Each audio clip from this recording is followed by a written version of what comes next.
super bien. Ok. Il y a des questions. Tu les prends au fur et à mesure. Ok. Et je t'enregistre. Pour mes lunettes. Alors, Tiens, c'est quoi comme lunettes? des loupes. Des loupes de 2. Oh là, c'est pire. Tu veux que je te les lise? Ah non, non, ça va. Alors, comment tu veux que je fasse? Que je lise ou je... Déjà, la réponds première, sans lire tu peux les lire, mais la première, j'ai la réponse. Tu t'appelles Rémi Duguet, tu as entre 30 et 40 ans. Mhm. Par contre, tu es Lot-et-Garonnais? Ouais. Né ici? Ouais. Ok. Activité, bon, je suppose que c'est musicien, quoi, qui t'intéresse. Ouais. Voilà, donc musicien. Il y a bien d'autres, hein, mais bon. Natif, oui, avec des origines. Tranche d'âge, oui. 31-40. Et on a à peu près bon état. Hein? On a à peu près bon état. Ouais, je pense, ça dépend. Niveau mobilité, 85, on va dire. Comment percevez-vous votre territoire de vie? Alors, la géographie, c'est une géographie qui, on va dire déjà, on a un climat qui est méditerrano-océanique, on est entre les deux. La géographie me plaît parce qu'elle est... j'ai du mal à la décrire. Parce que je vois qu'il y a ces paysages juste à côté, j'allais répondre comme ça. Moi. La géographie, ici c'est vallonné, c'est ce qui me plaît. On ne sait pas ce qu'il y a, on a envie d'aller au bout de chaque colline pour voir ce qu'il y a derrière. C'est assez boisé, c'est assez vert.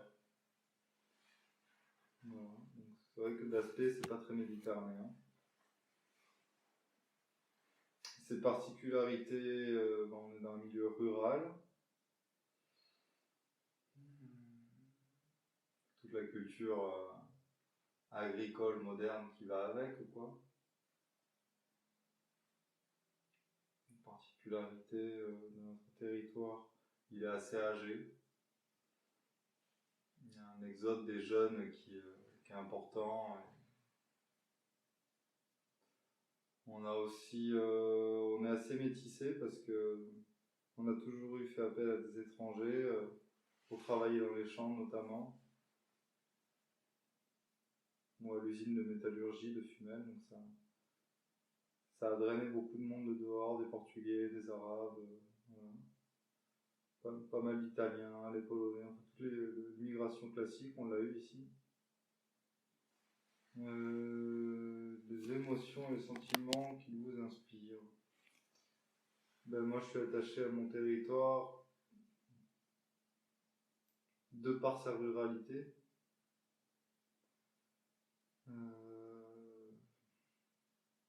Sa langue. Son accent.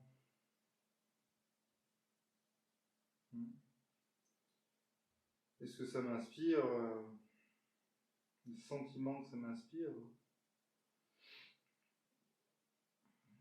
Le territoire, il a une odeur, il a des couleurs, des odeurs donc, des couleurs. C'est sûr que la blancheur des vergers, des pruniers au printemps, ça inspire des choses. Oui. L'odeur de la prune cuite en août, ça me rappelle chez moi. Si je sens une odeur de prune cuite ailleurs, ça me rappellera chez moi. J'aime beaucoup aussi le fait que, comme le territoire est vallonné, en automne il est rougeâtre, jaunâtre. Il y a des dégradés de couleurs qu'on peut voir quand on est en haut d'une colline et les vagues que ça fait, ça j'aime beaucoup.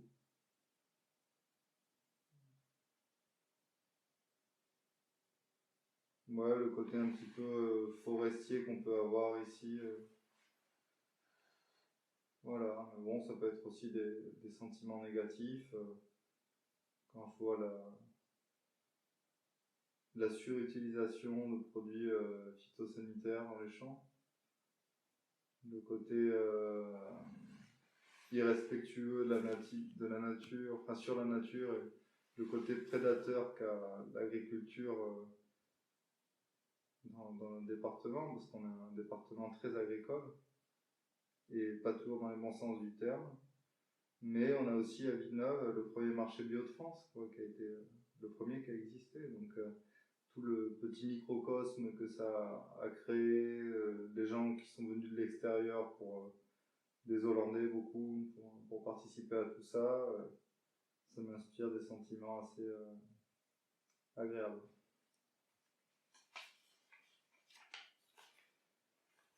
Alors, notez entre 1 et 10 la qualité de votre vie ici.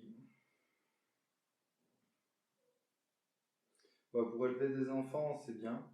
Parce qu'auparavant, on était à Madrid et c'est vrai que c'était une maison avec de l'espace, on a un jardin avec de l'espace, on a notre potager, on peut observer, écouter les oiseaux tous les jours. On a une belle vue. C'est sûr que à la fois, on a aussi... c'est difficile d'avoir un accès à la culture satisfaisant, quoi. Parce qu'il n'y a pas beaucoup d'offres il faut vraiment prendre la voiture tout le temps, quoi. Donc c'est un petit peu dommage, quoi. Après, c'est vrai qu'on habite dans une petite ville, donc on peut pas tout avoir. Moi, je dirais, on mange bien, on est bien logé, on a quelques amis. Niveau professionnel, ça va. Moi, c'est pas très très stimulant parce qu'il n'y a pas énormément d'artistes à rencontrer. Je dirais 7. Et pour l'accès à la santé, je dirais 2. Quels sont les événements marquants et inspirants de ce territoire? Un personnage inspirant, un moment historique ou anecdotique ou quelque chose de plus invisible. Quels sont les événements marquants et inspirants de ce territoire?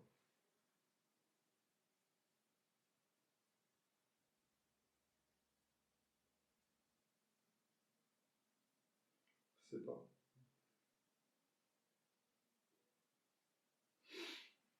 Bah, les événements qui m'ont marqué depuis mon retour d'Espagne en tant qu'adulte, avec quand même, je dirais, la plus grosse partie de ma jeunesse derrière moi, ça a été mon engagement politique, on va dire. Parce que quand on s'engage politiquement, on regarde vraiment attentivement tout ce sur quoi on peut agir en fait et ce qu'on peut transformer. Donc on s'inspire de ce qui a été fait et de ce qui doit être fait. Donc ça a été un événement marquant, la campagne de Villeneuve en commun, bien que j'ai toujours été intéressé par la politique depuis très longtemps, quoi. Donc c'est pas vraiment quelque chose de nouveau, mais le fait de pouvoir s'engager comme ça, c'est depuis que je suis revenu dans le coin, sinon c'était compliqué en habitant ailleurs. J'ai beaucoup bougé. Un personnage inspirant au niveau politique, ça a été Lionel Feuillas, qui malheureusement, bon, heureusement pour lui parce qu'on avait besoin, mais pour nous, en fait, il déménage, il s'en va, donc. Et lui, ça a vraiment été quelqu'un qui m'a inspiré parce qu'il était, il connaissait bien ses dossiers. Il avait tout le calme et une manière de transmettre les choses qui était vraiment cohérente, agréable. Et à la fois, il avait une grande sensibilité pour le vivant qui est autour de nous. Donc, il connaissait très bien les oiseaux, les insectes, les plantes, enfin tout ce qui nous entoure. Il savait le voir, le percevoir, le nommer, tout ça. Et je pense que voilà, lui savait tout ça, mais en fait, on devrait tous savoir tout ça, quoi. Et c'est pour ça qu'il comprend vraiment ce qui va pas dans notre environnement, quoi.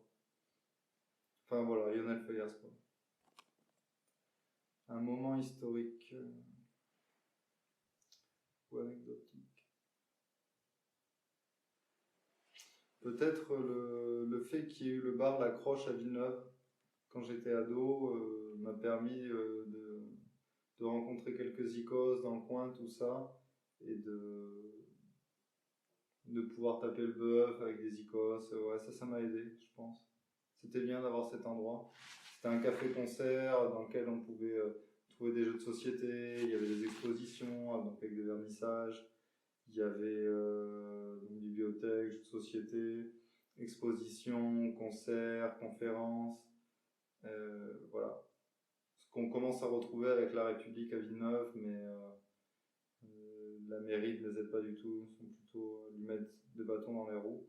Ça, c'est quelque chose que je comprends pas et qui me révolte. Quelque chose de plus invisible, même si c'était un peu visible, c'était ces vieux qu'il y avait autour de nous. Il y en a presque plus, qui roulent les herbes comme ça en français. Et ça, je ne comprenais pas pourquoi, ça m'a toujours intrigué. Et à force de chercher, j'ai compris, en fait, ils parlaient une autre langue. Le français n'était pas leur première langue. Voilà. Et donc ils parlaient ce qu'ils appelaient le patois, parce que personne n'appelait ça l'occitan. Et voilà, aujourd'hui c'est quelque chose d'invisible, mais si on cherche, ça ouvre sur un monde qui est là à côté de nous. Et avec ses traditions, avec son humour, ses histoires, sa manière de percevoir le monde, quoi, en fait, à travers une langue. Donc l'occitan.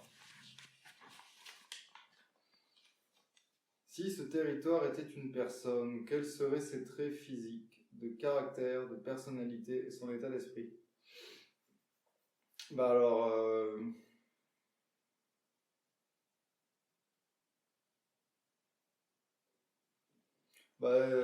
moi je vois plutôt des personnes, quoi, donc alors, une personne avec des traits physiques, je dirais un homme âgé, qui a l'âge de la retraite mais qui travaille toujours. Parce qu'il travaille tellement, il a tellement travaillé longtemps et beaucoup qu'il libère de l'endorphine comme les cyclistes. Comme l'endorphine est une drogue, il ne peut plus s'arrêter de forcer parce que sinon il reçoit plus sa petite dose. Il a les cheveux grisonnants, il roule les airs, il est bien bâti, un caractère un peu bourru, un peu mais à la fois jovial et il a de l'humour. Mais il sent qu'il est chez lui et qu'il ne faut pas trop l'emmerder et qu'il ne comprend pas trop le monde moderne, qu'il a peur du futur et comme il a peur, malgré ses apparences un peu fortes, mais il a peur de l'avenir, tout ça, et il se réfugie dans des analyses simples de ce monde. Voilà. Mais ça peut être aussi une autre personne, ça peut être un mec issu de l'immigration. Ses parents sont venus ici parce qu'ils avaient combattu aux côtés des Français et ils étaient pour l'Algérie française et ils sont rentrés avec les pieds noirs, mais les pieds noirs étaient quand même peut-être mieux traités qu'eux. Eux, ils habitaient dans une petite cité au milieu de la campagne vers Fumel. Et ils étaient parqués là parce qu'on avait déduit que là, il y avait besoin de main-d'œuvre et de travail. Et comme les parents avaient peur que les enfants ne s'intègrent pas, ils leur ont donné des prénoms français. Et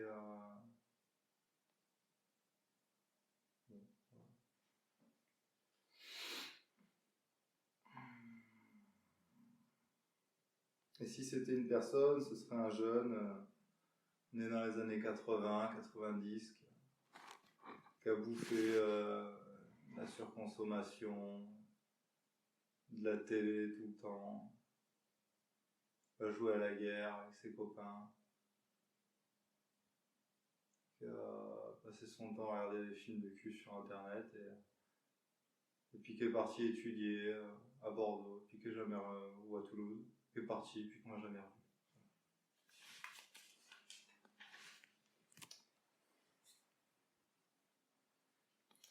Si ce territoire était un paradoxe, quel serait-il? J'en réfléchis avec tes questions.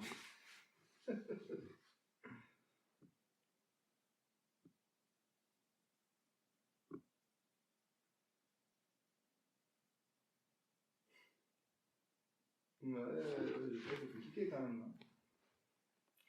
C'était un paradoxe, quel serait-il? Tu n'es pas obligé d'y répondre, tu peux revenir si tu trouves après.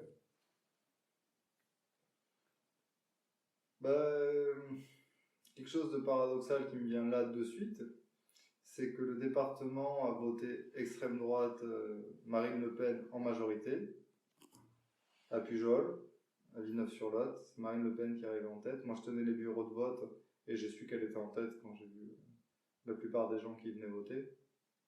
Même si certains étaient très agréables et très sympas, quoi. Mais bon, j'ai dit merci, bonne journée. Il y a plein de gens qui ont voté Le Pen. Bon, moi, je suis plutôt écolo, quoi, donc c'est sûr. Quoi. Et ce que je trouve paradoxal, en fait, c'est chez ces gens-là, c'est qu'ils ne se préoccupent absolument pas du réchauffement climatique, de la disparition des insectes, des oiseaux. Et souvent, la première de leurs motivations, c'est lutter contre l'immigration. Et ce qu'il y a de paradoxal, en fait, c'est que si vraiment ils veulent qu'il y ait moins d'étrangers qui prétendent à venir chez nous, donc on ne parle même pas de réfugiés politiques, de migrants qui viennent de pays qui sont en guerre. En fait, si on ne lutte pas contre le réchauffement climatique, on va avoir énormément de réfugiés climatiques. Donc ça, c'est paradoxal. Ils veulent élire des gens qui ne se préoccupent pas du réchauffement climatique, voire qu'ils le nient. Mais plus il y a de réchauffement climatique, plus il y aura d'étrangers. Bref, ça vole pas haut. C'est dangereux, ça craint. Paradoxal, ça, non? Si ce territoire avait un secret, quel serait-il?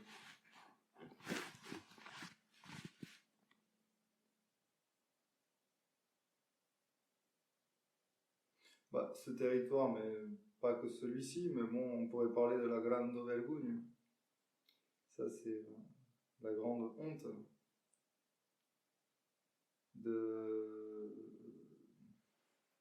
l'école de la République qui a fait croire à ses enfants que s'ils parlaient pas le français correctement, bon, ce qui était peut-être vrai, mais du moins s'ils continuaient à parler leur langue maternelle, leur patois, ils avaient plus d'avenir, que ça allait les perturber cérébralement, qu'ils allaient devenir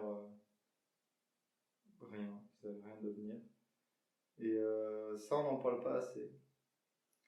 Du même ressort qu'on ne parle pas dans les livres scolaires de la torture des Français, les Français qui ont torturé les Algériens, tout ça, quoi. On ne parle pas beaucoup de la collaboration avec les nazis. Donc il y a des secrets qui se gardent, c'est vrai. Mais celui-ci, moi, il me parle particulièrement parce que je sais que mon grand-père a subi ça. Il a été à l'école, il a dit que s'il ne parlait pas la langue de la République, il allait se faire taper sur les doigts. Donc il y avait un bonnet d'âne qui était là pour ça. Et donc on essaie de faire oublier ça. On a fait ça. Si tu veux papier crayon, non, c'est bon, c'est bon.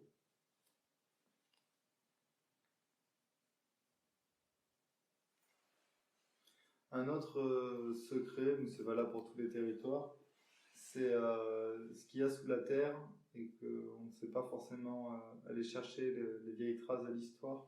Moi, c'est ça qui me parle. Par exemple, je m'intéresse beaucoup à tout ce qui est généalogie, histoire, toponymie. J'ai un détecteur de métal avec lequel des fois je vais chercher des vieux objets autour de chez les gens. Et je trouve que là, il y a toujours un secret qui dort. On ne sait pas ce qu'il y avait avant, on ne sait pas qui était là avant, pas toujours, quoi. Et donc du coup, le fait de contribuer à faire revivre, à faire réapparaître des gens, des choses, des noms, des histoires, c'est un secret, quoi. Alors, je sais pas si je fais des réponses simples. Hein, mais... C'est pas le sujet de la réponse, non, c'est pas le sujet de l'entretien. Tu me dis si je parle trop. Non, mais si tu parles sans, de toute façon, tu termineras par voter FN. Donc, Tu sais quelle heure il est, histoire qu'on sache combien de temps on a? non, je sais que ça fait 20 minutes qu'on a démarré. J'ai pas le... Attends, regarde, t'as mon téléphone si tu te sens. Ouais. Tu veux pas un coussin, quelque chose, ça va? Non, ça va, j'adore moi. 16h13. On a une demi-heure. Ouais. Quelles sont les richesses et les atouts de ce territoire?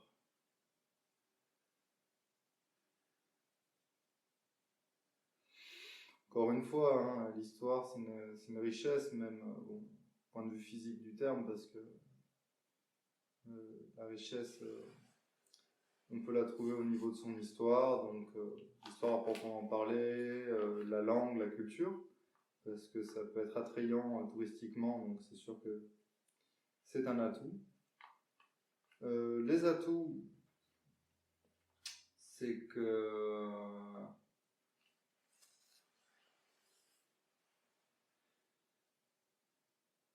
alors, il y a des atouts qui ne sont pas exploités, hein. C'est sûr que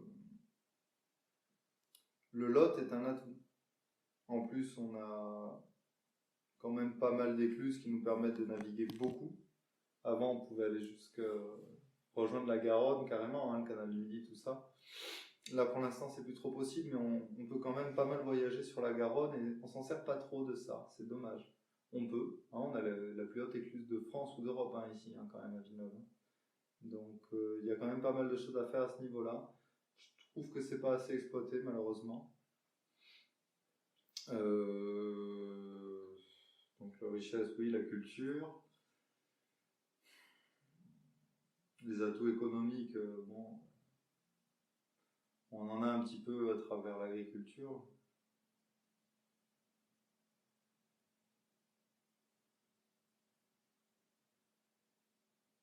On ne peut pas dire que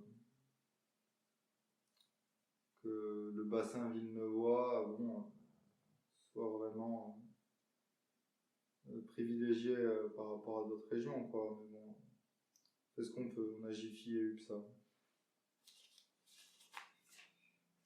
Qu'allez-vous faire ici que vous ne pourriez pas faire ailleurs? Ah, observer les oiseaux et apprendre d'eux. Aller concrètement sur le terrain, chercher l'histoire, hein, parce que moi j'aime ça, bon, quand j'ai le temps. Quand j'ai des copains qui ont des vieilles maisons et du terrain, je suis très très content d'aller sur internet chercher des bouts d'histoire, comme je l'avais fait un peu pour la maison forte. Puis la mémoire orale, ça c'est bien. Donc bon, c'est sûr qu'à Paris, c'est intéressant l'histoire, mais bon, je peux pas être acteur de ça. Et puis aller chercher mon détecteur de métal, des vieilles monnaies, des vieux objets autour des vieilles maisons, ou retrouver les poubelles enterrées autour de la maison forte, chercher les boîtes de sardines.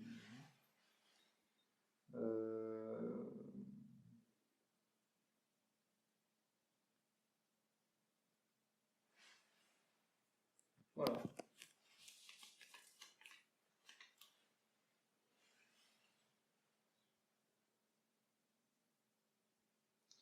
Les manques et les faiblesses de ce territoire, l'accès à la santé n'est pas bon du tout. Les faiblesses, c'est d'être malheureusement trop tourné vers le passé et pas assez vers l'avenir. Le manque de réaction face aux enjeux climatiques, d'un point de vue économique, hein, agricole, la transition agricole, ça commence pas dans le Lot-et-Garonne ou dans des territoires comme ça, bon, je vois pas où est-ce que ça va commencer, quoi. C'est ici que ça se passe, quoi. Et quand on voit, je ne vais pas donner de nom, mais bon, par exemple la coordination rurale qui est majoritaire à Agen, qui est un syndicat agricole, on pourrait qualifier de très à droite, quoi, assez violent et assez voilà, qui est dirigé par quelqu'un qui payait l'ISF avant, qui prétend représenter les agriculteurs, qui a des milliers d'hectares, voilà, et ils veulent pas lâcher leur vieux modèle agricole qui est pourtant destructeur, qui est pourtant qui sent l'agriculture pétrochimique fonctionnerait, quoi, parce que bon, voilà, ils se disent première écolo de France, enfin, des trucs absurdes comme ça, alors qu'ils sont prédateurs, ils sont voraces envers la nature. Pas tous, parce que là c'est faire des clichés, et certains aiment vraiment leur travail, pensent qu'on ne peut pas faire autrement, aiment la nature, tout ça. Mais il y a beaucoup de choses simples qui auraient pu être faites pour réduire en fait les recours à tout ce qui est phytosanitaire, tout ça. Il y a quand même des méthodes assez simples pour éviter ça. Et voilà, on est un petit peu aveuglé, on pense qu'on ne pourra pas faire autrement alors que ça fait que 60 ans, 50 ans, 70 ans qu'on a recours à tout ça. Et on a peur en fait d'aller plus loin, de faire autrement. Par exemple, le lac de Caussade, il a cristallisé un peu ça. Dire bon, ben, on veut faire de l'agriculture, il faut de l'eau, donc voilà, on fait un lac. On se pose pas plus de questions, quoi. Aller vers une agriculture moins gourmande en eau, tout ça. Donc ça, c'est quand même une faiblesse, je pense, de la part des... ouais, pas des agriculteurs, mais de là où on va tous ensemble. On n'est pas à la hauteur des enjeux. Qu'aimeriez-vous pouvoir y faire que vous ne pouvez pas faire ici? Et qu'est-ce qui vous en empêche? Pourquoi? Qu'aimeriez-vous pouvoir y faire dans notre territoire, donc, que vous ne pouvez pas faire ici? Je comprends pas trop. Qu'est-ce que tu aimerais faire? Et tu te dis, en fait, c'est difficile ici de le faire, alors que par rapport à tous les endroits dans lesquels tu as vécu, peut-être il y a des endroits, il y a des choses que tu aimais faire qui étaient plus simples, en fait. Ailleurs? Ne parle pas de ta connexion internet pour les films de boules. Je n'ai même pas le temps. Qu'aimeriez pouvoir... J'aimerais voir des films de boules en couleur et qui bougent.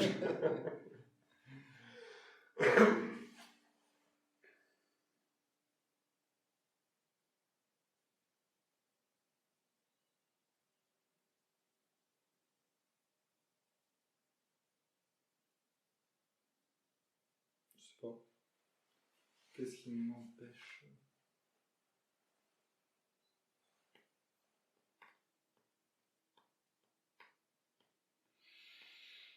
J'aimerais que il y ait plus de choses proposées pour les enfants. Après, on vient de vivre 2 ans un peu particuliers. Mais peut-être qu'il y ait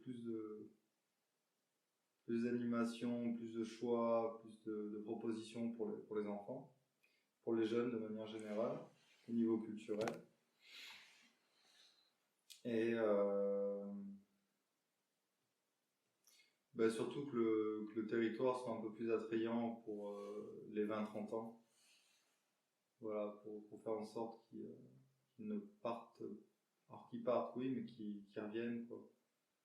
Parce que, par exemple, la République à Villeneuve qui a demandé, qui est un lieu super, quoi. C'est vraiment génial, selon mon point de vue, mais bon, moi je trouve fantastique d'avoir un lieu comme ça parce qu'il est unique. Qui avait demandé s'ils pouvaient installer, ils sont dans un endroit très isolé, s'ils pouvaient mettre une terrasse pour leur bar, et la mairie leur a répondu l'idée de mettre une terrasse ne correspond pas avec les efforts entrepris par la mairie pour amener le calme et la tranquillité à Villeneuve. Bon. C'est leurs électeurs. Ouais, donc quand on met des bâtons dans les roues comme ça à ceux qui essaient un petit peu d'égayer le quotidien de la ville, faut pas s'étonner si les jeunes se barrent après, quoi. Et ils ne devaient pas trouver un nouveau lieu? Non, ils l'ont pas fait pour l'instant. Moi j'en avais parlé avec Madame Rongier. Parce que là leur bail se termine au mois de mai, c'est ouais. ça? Non, il n'y a pas de nouvelles. Mais moi on m'avait carrément répondu un truc absurde, hein, celle qui était la culture, donc à son âme parce qu'elle est plus là, m'avait répondu on aimerait bien qu'ils partent pour pouvoir se donner le temps de penser à ce qu'on pourrait faire à la place. Non, mais t'imagines répondre à un truc pareil, quoi. Ça craint. Voilà, donc qu'est-ce qui vous... Moi par exemple, voilà, j'aurais aimé relancer le festival de jazz qu'il y avait à Villeneuve. Et donc c'est pour ça que j'étais dans ce bureau et Donc j'ai parlé avec elle et voilà, par exemple, j'aurais aimé faire quelque chose. Et qu'est-ce qui vous empêche? Bah, eux, en fait. Ils m'ont dit que ouais, allez-y, mais il n'y a pas d'argent. Ok, c'est sûr. Et pourquoi? Bah, parce que bon, c'est politique. Qu'est-ce qu'il manque principalement pour son développement?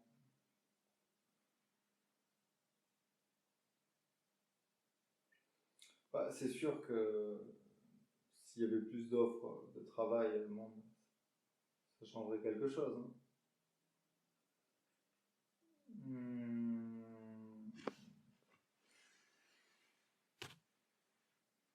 En fait, les centres-villes sont en train de s'appauvrir dans tous les sens du terme.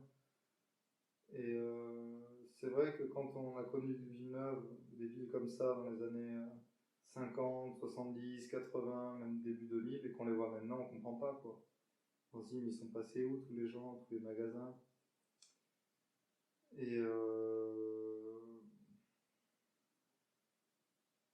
moi je pense qu'avant les aspects économiques, il faut qu'il y ait un aspect humain fort, parce que une fois qu'on se sent faire partie d'une communauté, qu'on se sent faire partie à part entière d'un territoire. C'est-à-dire que quand tu marches dans la rue et qu'on te dit hey Rémi, ça va, tu veux boire un coup, vas-y, assieds-toi. Ça change tout, quoi. Parce que quand tu passes ta vie dans des grandes surfaces, que tu sors du boulot, tu vas dans des grandes surfaces, tu rentres chez toi, tu deviens un peu insipide, invisible, tout ça, quoi. Et je pense que pour être heureux, on a besoin d'une vie sociale. Et avec la disparition des centres-villes, on a perdu énormément de proximité entre les gens. Donc certains vont dire oui, c'est parce qu'on peut plus garer sa bagnole en ville, mais non, c'est pas ça le souci. Je pense en perdant de la proximité et du contact entre les gens, on se vide un petit peu de notre substance, quoi. La vie, ça peut pas être métro, boulot, dodo, quoi. On a besoin de plus que ça. Et donc je pense qu'avant les aspects économiques, bien que les aspects économiques, je les ai en compte. Hein. Tu sors pas faire un tour en ville si t'as pas de sous, hein, c'est évident. Mais bon, la misère serait moins pénible au soleil. Bon, ça va, ici, c'est pas le pôle Nord. Hein. Enfin, une idée même folle et ou réalisable pour amorcer une dynamique du mieux vivre ensemble.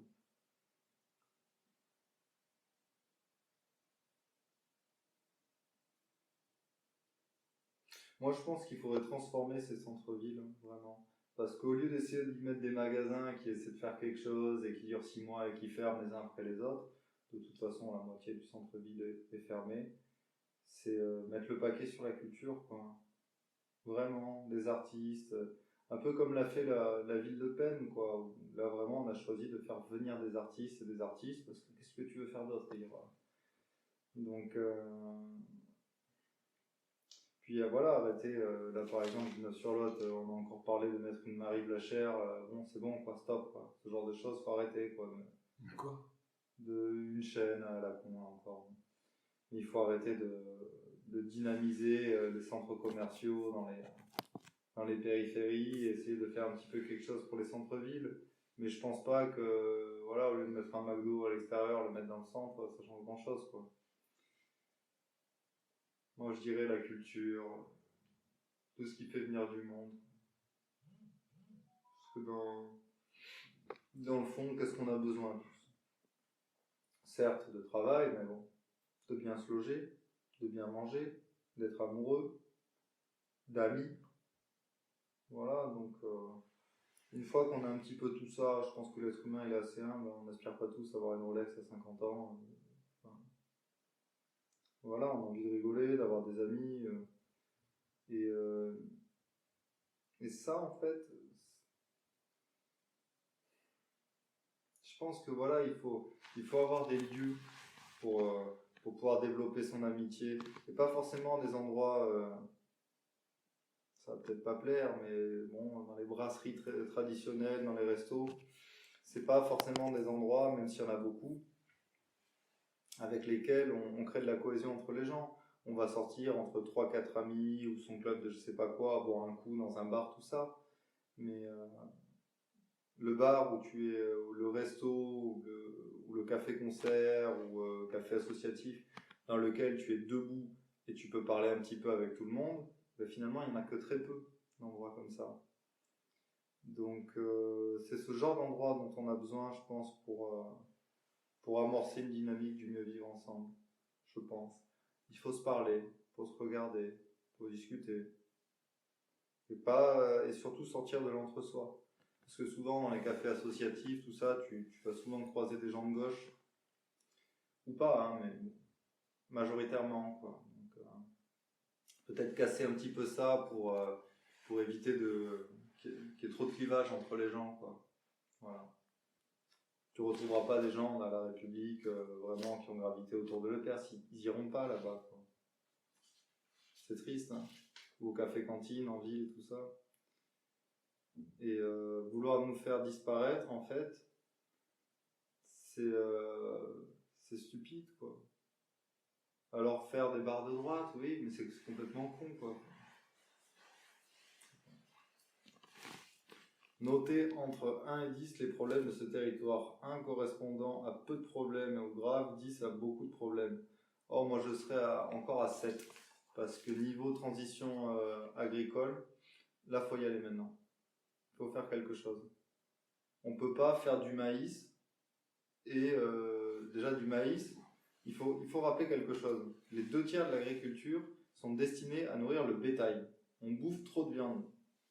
Le GIEC, ils le disent, il faut bouffer moins de viande. Sinon, on va tous crever, il faut arrêter. 10 milliards d'êtres humains en 2050, il ne va plus rester beaucoup de forêts. Hein. On a besoin de forêts. Donc voilà. On fait du maïs, qu'est-ce qu'on en fait du maïs? Une grosse partie, on le donne soit à nos bêtes, mais ça encore on fait de moins en moins. On l'envoie au Brésil pour faire de l'énergie, pour que eux nous envoient du soja pour nos bêtes, quoi. C'est pas un monde de fou, ça, sans déconner, quoi.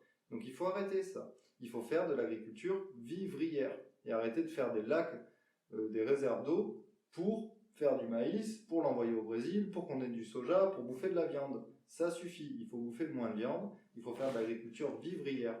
Donc il y a une transition agricole qu'il faut faire là, maintenant.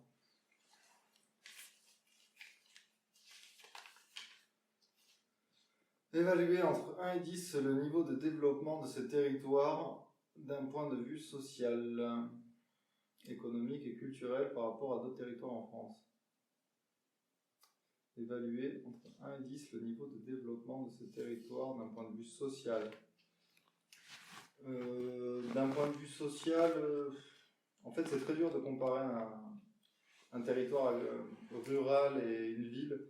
Parce que même tu peux trouver la morosité dont je viens de parler, tu peux la retrouver en ville aussi. Après, quand tu es entouré de gens et des grandes terrasses énormes remplies de gens, ça te fait vivre les choses un peu différemment. Ou quand tu vas te balader au bord de la Garonne, tu vois plein de gens, des enfants qui jouent. Mais c'est pas pour autant que les gens se parlent. Hein. Donc on retrouve un petit peu à plus grande échelle ce qui se passe ici. Hein. Donc... entre 1 et 10, le niveau de développement de ce territoire d'un point de vue social, moi en tant que père de famille, trentenaire, ça ira, quoi. Je veux dire, on se débrouille, on trouve des endroits et des gens, mais parce qu'on a des enfants aussi, à nous personnellement, comme parents, ça nous fait connaître d'autres gens, parce qu'on se réunit avec d'autres gens, parce qu'ils sont parents, et peut-être qu'auparavant, si j'avais pas d'enfants, je ne verrais pas tous ces gens-là. Donc de mon point de vue, personnel, point de vue social, je dirais 6-7. Oui, parce que j'ai besoin aussi un petit peu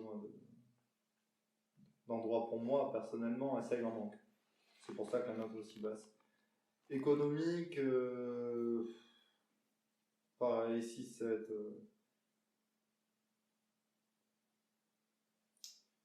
Culturel, pareil, 6, franchement. Moi, je suis très content qu'il y ait des endroits comme la Maison Forte qui soient montés et qui fassent autant pour le territoire, tout ça, quoi. Même si des fois tu trouves des gens ici et là qui critiquent un peu, mais moi dans l'ensemble, je suis très satisfait qu'il y ait un endroit comme celui-ci qui soit monté. avec autant de diversité dans les propositions, dans tout ce qui est entrepris. Voilà, puis il y a d'autres endroits encore comme ça, quoi, petit à petit qui se montent, à encourager, et c'est très bien qu'il y en ait. Je pense qu'il va y avoir un exode citadin, et c'est très très bien que les gens reviennent à la campagne un peu. Et très souvent, quand on a fait des études supérieures, qu'on a travaillé dans le social culturel dans des grandes villes, qu'on revient ou qu'on vient vers des territoires ruraux, là souvent on peut vite être taxé de bobo, de tout ce que tu veux et tout ça, mais je pense que on a besoin de ça en fait, quoi. Que ces deux mondes s'entremêlent un peu, parce que c'est évident que quand tu restes ici toute ta vie, tu peux travailler dans le social, dans le culturel, mais c'est en ville que vraiment on a l'offre d'enseignement pour apprendre tout ça et le maîtriser. Donc je pense qu'il faut vraiment créer des ponts entre la ville et la campagne, quoi, l'un sans l'autre. Par rapport à d'autres territoires en France,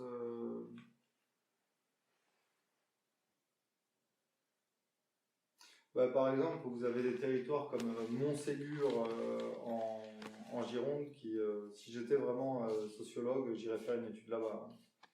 Parce que vous êtes sur la place du village, il y a toujours du monde. Alors les Anglais vont contribuer aussi à ça, c'est vrai. Mais vous allez là-bas, il y a de la vie, quoi. Et puis il y a tout un tas de commerces et ça marche, les gens y vont. Pourquoi? Ça, je trouve que c'est très intéressant. Donc par rapport à ce territoire, moi, un cas d'étude, ce serait celui-ci, de Montségur. Dans le cinéma d'art et d'essai, il y a 1500 habitants, quoi. Festival de jazz, il y a des concerts toute l'année, il y a 4 ou 5 bars sur la place qui font des concerts toute l'année, quoi. Comment ils font, quoi? Il y a une boulangerie, une boucherie et tout ça. Ouais, parce que c'est fait demander là par rapport à d'autres territoires. Avec quelle personne et où, quel projet pensez-vous pouvoir développer ce territoire? Alors ça, pour information, c'est une question rouge. Ça, c'est des informations qui restent dans l'ordinateur, mais qui ne seront pas utilisées au niveau média. Ok, d'accord. Histoire de ne pas se griller.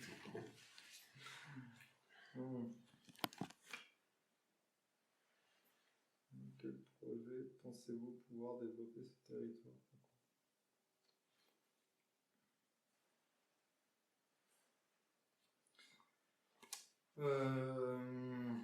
Avec les acteurs politiques, forcément tous les acteurs politiques, pas simplement un copain, quoi. Avec les acteurs socio-culturels, donc voilà, la Maison Forte, la République, la cabane pour les enfants en ville, le café-cantine, les bénévoles du 47, Alternativa, Terre de Liens, voilà, bon. Enfin, je veux pas non plus toujours citer que des gens et des tendances qui sont vraiment à gauche ou écolo, mais vraiment, c'est peut-être que je suis enfermé dans mon petit monde et que je me rends pas compte qu'on n'est pas tout seul, mais elles sont où les autres assos de droite, tout ça et tout? Enfin, moi... Le Rotary.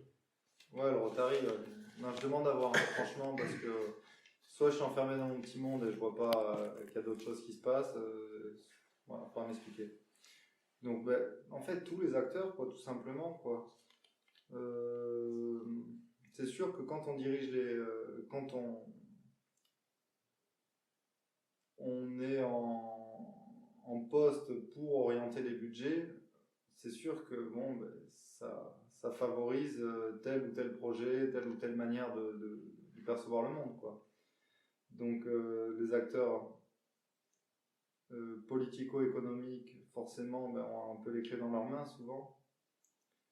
Mais bon, le département pas si mal loti, finalement. Dans l'agglo, je trouve qu'on est très mal loti, mais bon, selon mon point de vue encore.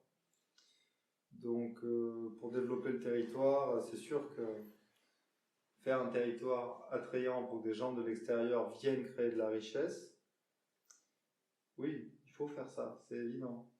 Mais à la fois, comme j'ai dit tout à l'heure, le côté culturel, ça peut... Quand tu as 20, 25 ans, qu'est-ce que tu veux, quoi?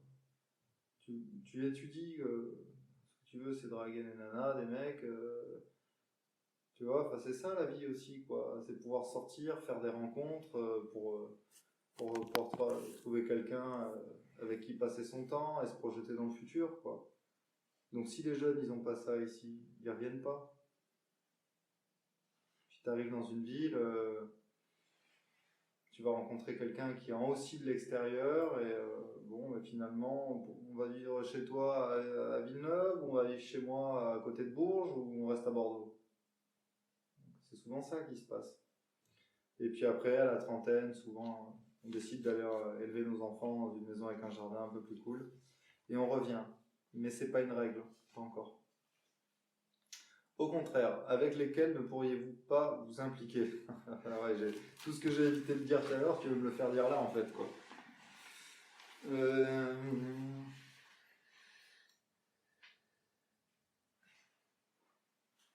Je pense que je pourrais m'impliquer avec tout le monde. Parce que moi, j'ai un tempérament qui permet de le faire. Mais ça, c'est facile de dire ce que je vais dire, mais ça dépend quand même plus des autres, quoi. De voir jusqu'où ils sont intègres.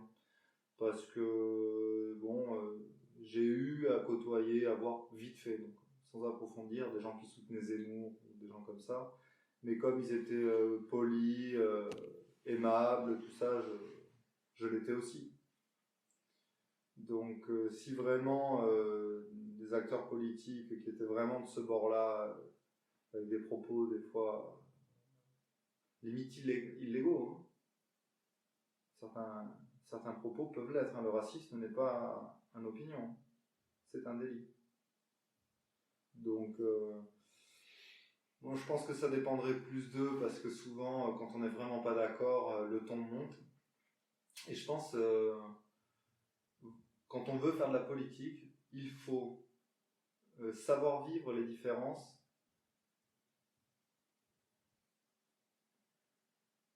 Ça interroge sur la capacité à quelqu'un de débattre et de gérer une ville quand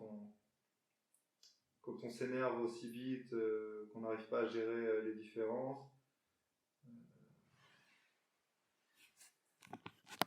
Voilà. Donc, en ce qui me concerne, moi je pourrais garder mon calme et essayer de démontrer que ce que je pense est viable, quoi. Donc, j'ai pas trop peur des autres comme ça. Au contraire.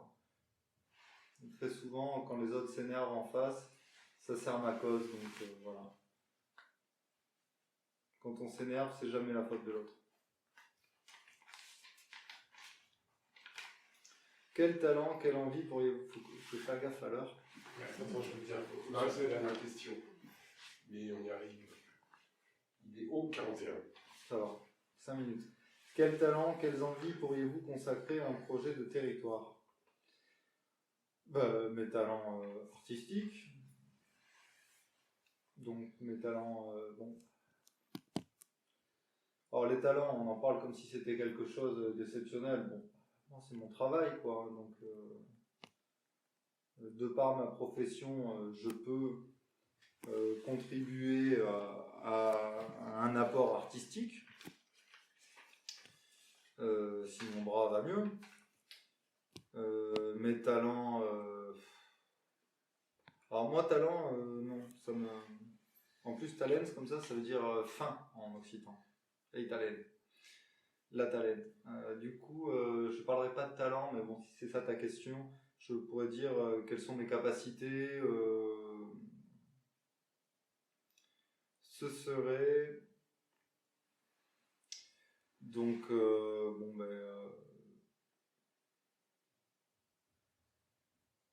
oui, bon, tout ce qui est artistique, et tout ce qui est politique, et tout ce qui est historique, quoi. Pour faire simple, quoi. Après, peut-être que j'ai du talent, je pense, dans ma manière de faire masse, d'aborder les gens et de vivre en société. Peut-être que là, j'ai peut-être un peu de talent. J'essaie de pas froisser, de pas blesser, de donner de l'importance à l'autre, de lui donner de l'espace dans une conversation, de pas simplement parler moi, mais savoir écouter. Peut-être qu'à ce niveau-là, j'ai du talent. Je pense que voilà, on me dit souvent que les musiciens, que par exemple, j'ai un talent dans ma manière de communiquer avec les autres. C'est-à-dire qu'il y a beaucoup de musiciens qui jouent très très bien, mais qui vont avoir beaucoup de mal à se vendre, à parler au téléphone, qui vont pas faire bonne sensation, tout ça. Moi, je pense que j'ai un talent pour ça, donc je le fais. Et j'ai la chance de aimer faire ça, mais là, c'est peut-être ce qu'on me dit souvent. Après, j'ai un talent artistique, mais je pense qu'on en a tous un, quoi. C'est juste que j'en ai fait profession. Oui, enfin, bon. Ouais, mais bon, voilà. Si vraiment je devais, j'en suis conscient, mais c'est ce qu'on me dit, et je pense que c'est vrai. J'ai peut-être un talent dans ma manière de me vendre, d'aborder quelqu'un et de lui faire comprendre ce que j'ai à lui proposer et ce que je pourrais attendre d'eux, quoi. Voilà. Est-ce que tu as une conclusion sur cet entretien? Pas que t'as pas beaucoup parlé. Parce que je ne suis pas là pour ça. Non, la conclusion. Bon, ça fait du bien parce que ce genre de choses, ça permet aussi de regarder à l'intérieur de soi, de s'interroger. Et voilà, donc vis-à-vis de moi, ben ça. Et vis-à-vis de toi et de tes projets, ben oui, je suis curieux de savoir ce que tu veux faire de tout ça. Et puis surtout, voilà, ce que vous allez faire de nouveau à la Maison Forte. Moi, je trouve que vous avez déjà fait beaucoup de choses et je voulais vous en remercier. Parce que si votre plumage se rapporte à votre fromage, c'est quand même... On va passer plus de temps grâce à ça, à aller à la rencontre de gens, parce que moi j'apprends beaucoup de choses et que notre côté bobo parisien s'estompe avec le temps. Ouais. J'ai noté des choses qui m'ont intéressé, tout ce que tu racontais m'a intéressé, mais par rapport à ce que j'entends d'autres gens, ça m'a vachement intéressé la question de la langue en fait, et j'ai trouvé qu'elle résonnait beaucoup dans ce que tu disais, dans le pacte républicain, et je me disais mais comment attendre de gens qui n'ont pas été respectés, ou pour qui la République est devenue un objet qui empêche de vivre, et comment s'étonner aujourd'hui qu'ils votent Front National, qui n'ait pas su intégrer les étrangers, et que quand tu mets le doigt sur la langue, et que tu as fait le lien entre la langue et l'école républicaine, je me suis dit, il y a peut-être un truc à merder là, et je trouve ça nouveau dans ce que j'entendais. Il y a quelque chose qui m'a surpris aussi dans ce que tu as dit, parce que tu n'es pas le seul, je crois que c'est la deuxième ou troisième question sur y a-t-il un événement notable de l'histoire, tu es resté sec comme quasiment tout le monde, et tu as parlé beaucoup de la richesse de l'histoire, de ta passion pour l'histoire, et je me suis dit, c'est étonnant ce rapport, cette question, elle sèche énormément les gens. Qu'est-ce qui est vraiment notable ici, tu vois, moi, qui viens de l'Anjou, il y a des choses qui sont basiques, quoi. Donc ça, c'était assez intéressant. Le fait aussi, j'ai trouvé que beaucoup, dans ce que tu dis, c'est très très drôle, ça se connecte souvent en termes de place de rencontre et de pont et de passerelle. Et c'était vachement agréable aussi d'entendre ça. Ouais. Après, bon, il y a beaucoup de choses, et je vais écouter. Et ça, ben voilà, c'est une cartographie.